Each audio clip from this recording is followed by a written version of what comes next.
Intro's been bothering me. Just enough. I have to stop it. Sorry, man. I'm tiring. Muscles and all.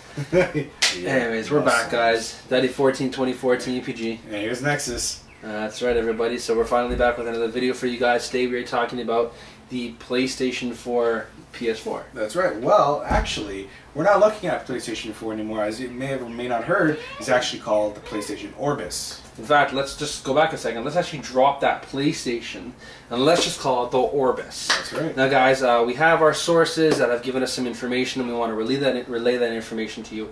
So maybe you want to talk about why is it called Orbis?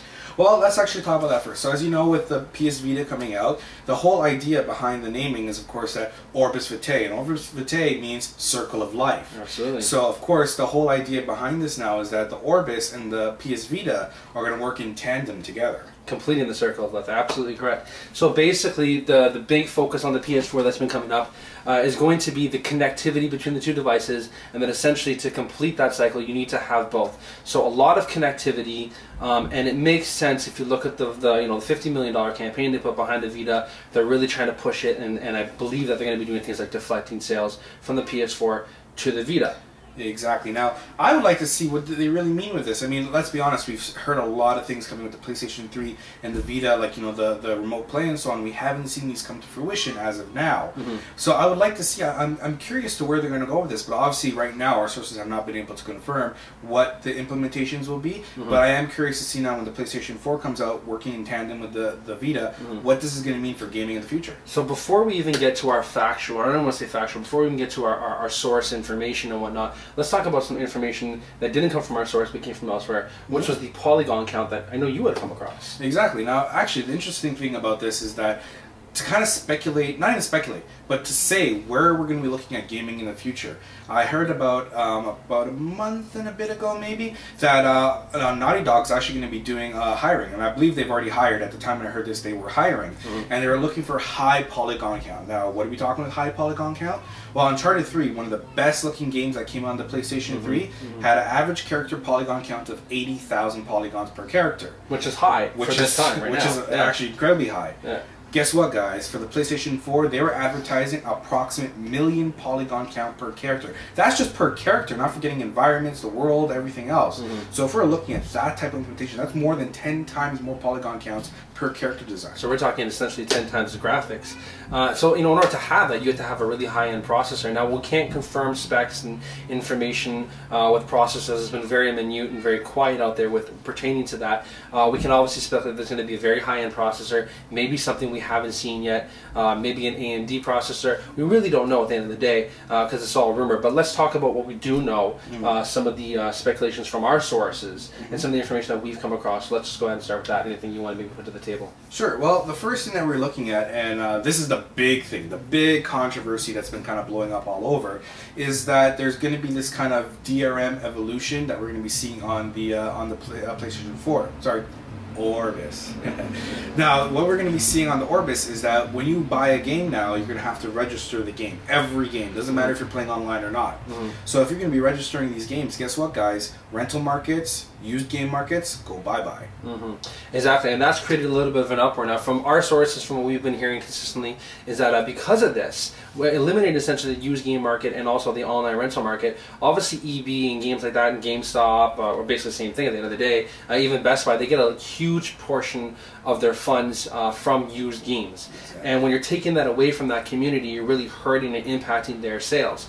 Now, because of this, EB, and from what we're understanding, has also essentially made a comment stating that if Sony goes ahead and tries to make this actually come to fruition, where they're basically implementing the registered games, they're going to refuse to sell the PlayStation 4, or sorry, my apologies, the Orbis in their stores. Now that could be really detrimental to the Sony sales of the Orbis. So it's going to come to see, if it's actually going to happen or not. We're looking at a 2013 release date, but I'll talk more about that in a minute. Yep. But it's going to be very interesting nonetheless. What does Sony actually do? Are they going to listen to the outcry, or are they going to go ahead with what they believe might be in the best interest of the system? Exactly. Now, to add on to that, before I go into our speculated release date, is that their speculation, well, not their speculation, their excuse, I guess you can say, is that this was something Microsoft has done first. Officially, we have not heard anything from Microsoft from their camp saying that this is something they're doing. However, our sources have confirmed that this is the case. That Microsoft has actually implemented this first. They just haven't announced yet. Sony has come forth and announced this first. So where are we going to see this from here is going to be interesting. Which really would make sense, because if Microsoft done it, then so does Sony. I mean, you have the competitive markets. They're going to try and match each other and not one do something that the other's not going to do. That usually ends up being the case. Yep. Now, there is something else I want to talk about this, because with the Orbis coming into play and whatnot, one of the things that it's been all highly criticized about is that not having the backwards compatibility. So it won't be able to play your PS3 games, and it won't be able to play your PS2 games. Now, there's a good and bad to this, and I'll let you address some of those. Certainly. The one thing I would say is that I agree and I disagree with this. Of course, having the backwards compatibility. You made up your own word there. I did. That's what I do. It's called Nexus English. Yeah, that's right. Nexus English. Remember it. No, okay, but seriously for a second, the thing that with it, as I understand, I mean, it is value added, no doubt about it. It's nice to buy one system. You could take your PS2, you can take your PS3, put it in a box, and you don't have to worry about it. You have one system to handle everything. However, when Xbox 360 came out and the PS3 came out and you had those backwards compatibility, not a lot of people utilizing it. If they did, it was only for a game or two. And to implement a software, an emulation software to do that is actually costly. So I can get why they're not doing it, but it was a nice feature to have, and I really wish it wasn't there. Interesting enough, when talking about this, it just came to my head here for a moment.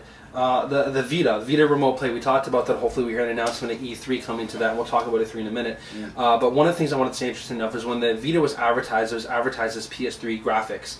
Ironically, if you guys have the Vita, if you don't have it, you can check out some of our videos. We have them on separate channels. Daddy 14, 2014, VG channel has a lot of those. Anyways, one of the things you guys want to look at is that the PS Vita doesn't currently actually have the PS3 graphics as of this point. They're more PS2.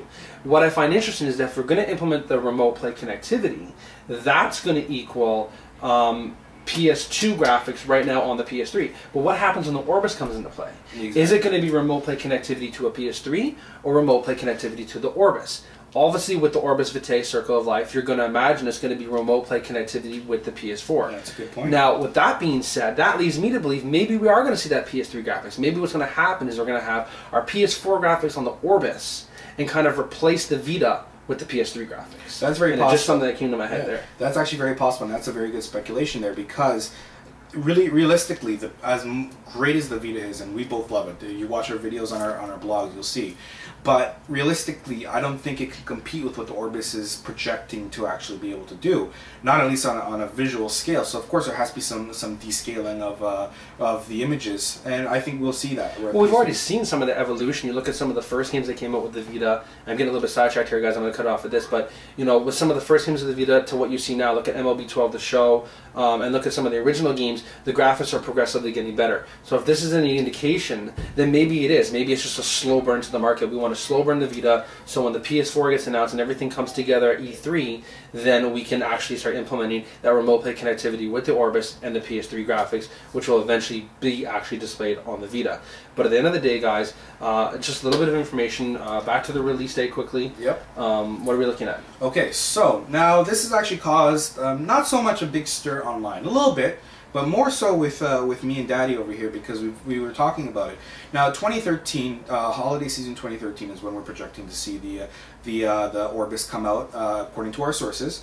Now, we've already heard. Now, there was obviously speculation last year that we're going to see, at the time, the PlayStation 4, as the name was at the time, and Xbox 720. We're going to be seeing this at this year's E3, and both parties have actually confirmed that we're not going to see that at E3. This, of course, created some problems on my end, because I'll give you an example. When the PS3 came out and they brought out that boomerang controller, which I was very polarized about, because there was enough time between that announcement at E3 and when the system launched, that Sony went back to the drawing board and essentially just, took the DualShock 2 and redid it to the DualShock 3, or at the time the Bluetooth PlayStation 3 controller, if you know what I mean. But anyways, at that point in time, when they had actually done the redesign, there was enough window for them to do that. If they don't bring it at this year's E3, and if they don't bring it sometime this year for even a prototype system announcement, then if they do it next year, it's not going to leave a great window for them to actually do any type of changes, adaptions, or anything like that based on fan reaction.